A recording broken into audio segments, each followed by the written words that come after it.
Ndërsa Athina zyrtare deklaron se nuk ekziston asnjë dokument konkret për zgjidhjen e çështjeve të hapura mes dy vendeve, kryeministri Edi Rama pretendoi sërish se çështjet e lëna pezull mes Greqisë dhe Shqipërisë po shkojnë drejt zgjidhjes. Gjatë podcastit të Ti Flasim, Rama u mundua të bëjë sërish propagandë për takimin me kryeministrin grek Kyriakos Mitsotakis, duke thënë se është bërë një bilancë e esurisë së punës së grupit të përbashkët dhe duke paralajmëruar një marrëveshje, megjithëse shteti helen mohon kategorikisht deklaratat e kryeministrit shqiptar. Më vjen shumë mirë të them se nga ana e kryeministrit ka një vullnet absolut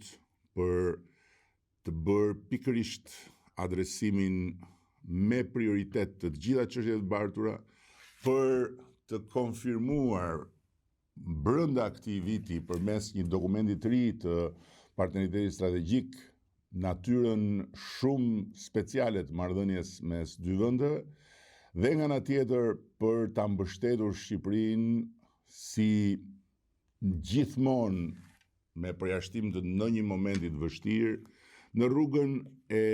anëtarësimit të saj në Bashkimin Evropian. Jo vetëm kaq, por 2 ditë më parë, zëdhënëse e ministrisë së jashtme greke Lana Zohiu deklaroi se Athina zyrtare ka rezerva dhe sa i përket procesit të integrimit të Shqipërisë. Ajo theksoi se integrimi i Shqipërisë për në Bashkimin Evropian duhet të kalojë përmes reformave, shtetit të së drejtës dhe luftës kundër krimit e korrupsionit. Mesazhi bazë për palën shqiptare është se reformat duhet avancojnë në sundimin e ligjit, mbrojtjen e drejtave themelore dhe luftën kundër korrupsionit dhe krimit të organizuar. Prioriteti ynë janë detyrimet për mbrojtjen e pakicës kombëtare greke dhe të drejtave të pronës. Edhe gazeta Prodotema shkruajti më herët se Athina distancohet nga deklaratat e Ramës lidhur me pretendimet për negociata të avancuara për përcaktimin e kufive detar me Greqinë, duke vënë theksin se marrëveshja me Shqipërinë nuk është më ndër prioritetet kryesore të diplomacisë greke, sidomos pas marrëveshjeve që Greqia ka arritur me vende të tjera si Italia dhe pas zgjerimit të ujrave territoriale në detin Jon. Pavarësisht këtyre qëndrimeve zyrtare që po mban shteti grek, Rama vijon mashtrimet publike, duke insistuar se shumë shpejt do të ketë një marrëveshje për çështjet që ndajnë dy vendet.